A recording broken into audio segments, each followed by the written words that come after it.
Hey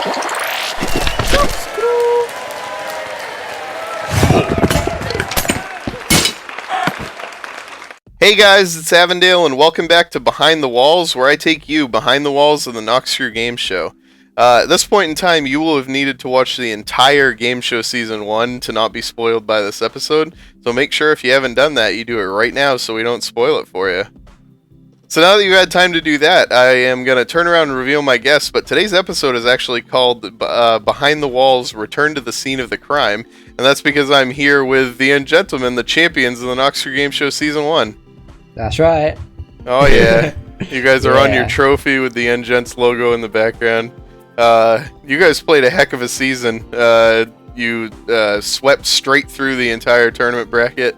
There was really only, maybe 2 moments in the entire time where you guys were a little nervous. Everything else is just easy.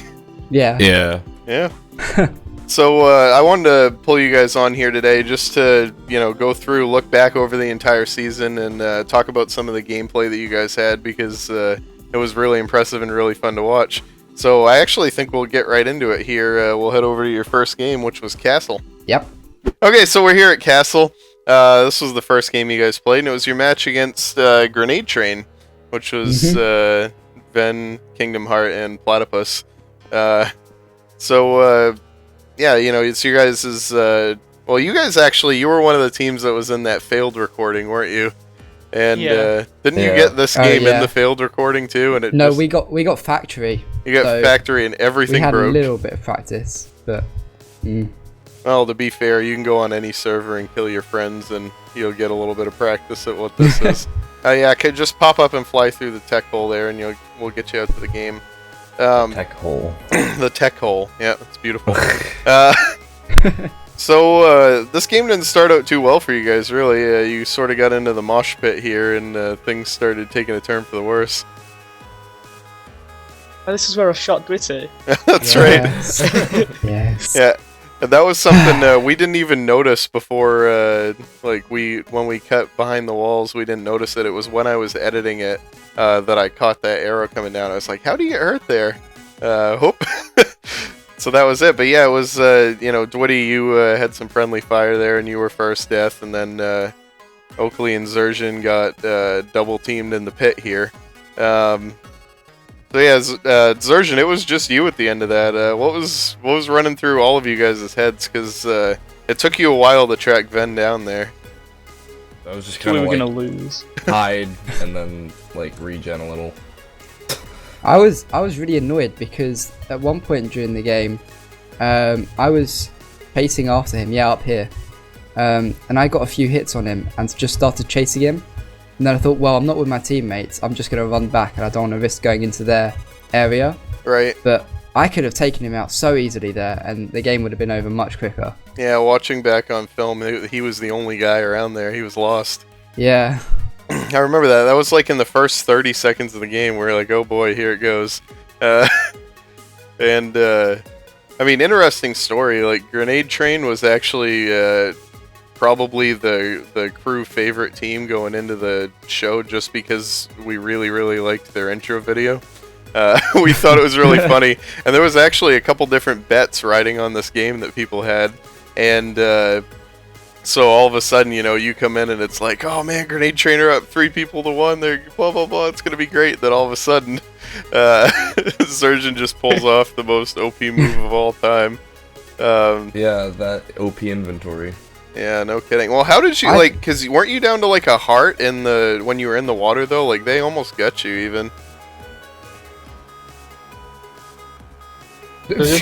And Zerzhin mutes his microphone. I think he was a 1 heart, and then he ran into the little room and locked himself in. Yeah, does that count as cheating? Yeah, no, that was totally legit. I had no health, and then I just ran into the room and regen. Yeah, no, it's absolutely legit. Could you guys see much of what was going on from down here? We could see quite a lot. We knew exactly where everyone was. Well, when I first jumped I didn't mean to. It was I came out here and saw 2 of them here. How am I going to get down? I was up here. How am I going to get down there? So I tried to get onto the sledge and missed it and landed in the water. I had no idea how to get out until I saw this ladder. Yeah. I was so confused. Yeah, it's kind of an awkward spot on the map. It really surprises me how often people end up there. I guess that's supposed to be a moat or something. It's just, it's weird. Like, every time we've played this game, people end up in there, and it's definitely a disadvantage to be down there. It just sucks people in. Yeah, then Really annoying. Then we get to the final fight, and poor Ven opened his inventory, coming around the corner. Would have been really interesting to see what would have happened if he hadn't done that. Because I mean, in reality, that was the closest you guys came to losing. You know. Yeah. It was I'm pretty sure in the factory game that we played in the failed recording, almost the same thing happened. Yeah, we won because someone disconnected. Yeah, Yep. the last kill we got was on a person who was disconnecting as we were killing them. Yeah. It was just that night was such a mess. For people who don't know, actually, I'll explain a little bit about it. We, it takes quite a few of us to schedule a recording. It takes 4 cameras, a server guy, 2 help bots, 2 people posing as commentators, Noxite, me, generally Skyo as well, and then a couple of extra other people for various recording things. There's about 15 Noxcrew people that have to make it, and about 5 of them have to be a specific person, and then a bunch of them are only out of a select pool. Like, we only have probably 22 people that can fill these roles, and we have to get any specific 15 of them here at one time. So we have a recording set up, and somebody had an emergency on one of the teams that was going to record and couldn't make it. And we're saying, well, great, we don't want to waste this day. Let's see if we can realign the bracket, because at that time we hadn't produced any of the graphics. Nothing had been edited together, so we could have switched the teams around. And we tried to do that, and then we just had so many internet issues that we decided to call it off and revert the bracket back to what it was originally. Yeah, Fate didn't like us doing that. He was like, no, keep it the way it was. Yeah, no kidding. I mean, it was interesting though, because we came out of this game thinking that it was going to be another really close matchup. You know, we had 3 game series. You know, go to the best of 3 before you guys, and we were like, well, here goes another one because that game was so close. But you guys didn't let that happen, and let's go talk about that over at Outlawed. Okay, so we've all made it to Outlawed finally. Dwitty had a bumpy flight, but he's here now. And yeah, so we were just actually chatting about it on the way over. You were mentioning that it looked like they didn't know how to sprint and jump at the same time. Ben was telling us he didn't know that sprinting and jumping made it faster than just sprinting. Yeah. And so I never did it. And I can't tell you the number of people in the game show who, for some reason, had no idea that control was a button. You know, like that was that kind of blew my mind, especially like. It came out on quite a few games, but the biggest one was Yeti Set Go, which you guys didn't get to play. But I mean, you guys have sprinted on ice before. Play that. Yeah, that was a great game. But like just for sake of discussion, if we like stick a line of packed ice here just to play around on, if you are just sprinting on ice without jumping, this is how fast you go, right? So like here, somebody come stand next to me here. And just stand on the ground, and I want you to just sprint. Don't jump, just sprint, and go straight forward. So yeah, Zerjan, do that. Just run straight beside me down this way. 3, 2, 1, go. Oh, wait, am I doing it wrong? Oh, it's the same speed. No, you're just come down here. So the acceleration is way slower, right? And actually, maybe I better have 2 of you guys do it at the same time. Yeah, Oakley, get next to Zerjan. We'll see you there. Get over it. Yeah, so you run on the ground and just run. Okay, 3, 2, 1, go. Okay, so you can see the Zerjan's acceleration was quite a lot slower, but in the end, they were an equidistant apart for the entire line. And what you got to realize is when people are double tapping to sprint, right? When they lose their sprint, they have to start again, and they get that acceleration again, and it's just so outrageously slow. Whereas if you're just holding control and you're jumping, if you run into anything, all of a sudden you're just instantly sprinting again, and everything's great. Yeah, it was just like it surprised me for the number of people that we had on the game show that there was quite a few people that didn't know a couple of those basic things that have been added into Minecraft recently. It's almost like we need a boot camp for game show contestants in the future. But yeah, so anyways, you guys got to run first, and you came out and yeah, just talk a little bit about sort of your individual strategy coming out here, because you guys had a pretty clear set plan of what you wanted to do. It was just more, wasn't like split up. Wanted Yeah. at least one Together, person yeah. to be at the far side of the map, just so that at the very least they had to run the full distance down.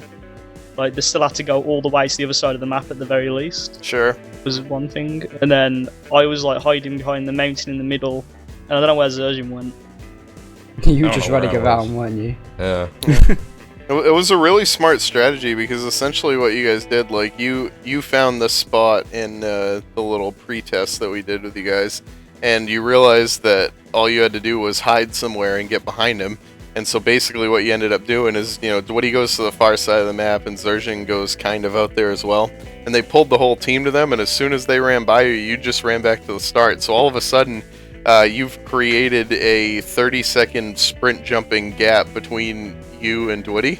Yeah. Which guarantees 30 seconds between them killing him and finding you, which, I mean, like, that's the ultimate strategy, you know, in any type of hide-and-seek game.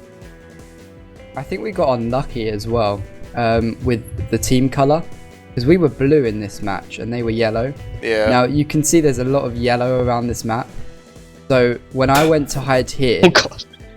I thought, okay, right, yellow, I can just blend in, because I was just thinking blue and yellow, those are the team colours. Okay, let's just blend here, and that would work. But I didn't realise, I forgot that we were team blue.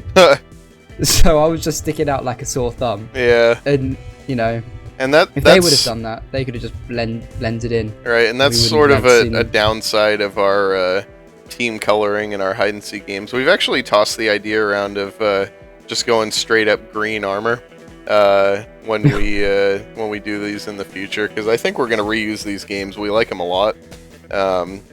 It's just a matter of finding something. You know, it's either we're going straight up green or we're going green everything except the helmet, so you still remember what color the team was. Wouldn't be a bad idea. But how would that work from Mine Hunt? Because you're just blending everywhere. Yeah, exactly. I don't know. I think Mayan Hunt is actually a little bit too intense. Like, basically, the reason we did this game this way was we wanted to turn it into like more of a running and juking game. So it took like skill and teamwork to kill somebody once you found them. Whereas in Mayan Hunt, it was just kind of like you could turn around the corner and be gone again. We had quite a few times in test nights where somebody would get spotted right around this area, right down here in the front, and you would like run around through here, or you would be like running around from that side across, and you would like see the guy chasing you take a left there to try to cut you off, so you would just get here and then turn around, run back the other way, and just completely disappear for like another 35-40 seconds. Turned out, I don't know, it was just, it had so many different ways that people would play this, and it made it really fun to watch. We got lucky with the last kill as well. Because the only reason I came around this corner here, I was planning on running round to the back. I don't know. Right. Over here. Yeah, no, I I'm was planning coming. on running around to the back, but then Zerjan said, "Oh, there's a guy running through this tunnel here." So I said, right, let me go and block him off, so I'll get him. So I started running around here. He's killed the other guy, and I've just noticed there's another guy right in front of me. And you're like, Hey. okay, And it's like, okay, game I'll over. take it. Yeah, and then unfortunate redstone while waited for the guy to respawn so it count the kill. But yeah, it was. Oh man, that game was over so fast. I was just like, I told Ven afterwards, like, I honestly believed that they were closer to beating you guys than anybody else, and I told Ven right after, because I obviously couldn't say that because we didn't want to spoil who won. I told him, I think you guys just got really unlucky, like more than you were just bad. Like, you know, like, I mean, how Yeah. unlucky is it Yeah. for them that they don't get the kill on Zerjan in the 2v1 down there? How unlucky is it for them that they just happen to, well, choose the same path at the beginning. I still don't know why he turned around, but I mean, it's just unlucky. They ran into the same tunnel as each other, just in full freakout mode. They got unlucky, but you guys absolutely clutched it out. I mean, there was absolutely no flaw in the way that you guys played those games either. So, yeah, it was fantastic. It was easily the quickest round of Mayan Hunt or Outlawed that we've ever seen. This, what they called the castle in the episode over here. Okay, there I you go, came yeah. up here trying to escape, I think it was Kingdom Heart. Yeah. And I came into this corner and thought, right, he's going to run through, go, okay, he's not here, and just jump off, and thought I jumped off again. Yep. So I ran through multiple houses and doing that exact strategy. Yep. But I think what I did is if I Yep. shift into this corner here, you can can see the little corner. Absolutely. Yeah. And interestingly, the same thing happened. I don't know if you remember watching Behind the Walls for it, but in Mayan Hunt, the last kill that Evac crew got, or no, sorry, Team Alias got on Team Shed there. The guy was hiding in the corner exactly like that, and it was sticking him his butt through, and they were like, somebody in the comments was like, oh, they're hacking, there's no way she could have known he was right there. And it's like, no, like, your body sticks through blocks when you get that close to him. I think it was right of you to shift, but you're right. Like, if I'm standing like this, like, can you see me through the wall that way? No. Yeah, like, that's an interesting strategy for the future. Like, if you get in this opposite corner here and crouch down, it won't poke your butt through that same wall. So, yeah, a little bit unfortunate, but that's a good point to make. It worked out in the end, so it's fine. Doesn't really matter. Yeah, it really did. So with that, you guys beat Grenade Train 2-0, and you moved on through the tournament bracket to face off against 50 Shades of Awesome, which we will talk about next time. So we'll see you then. Yeah. Yeah. Yes. Say bye, guys. Bye. Bye bye. Bye. Bye.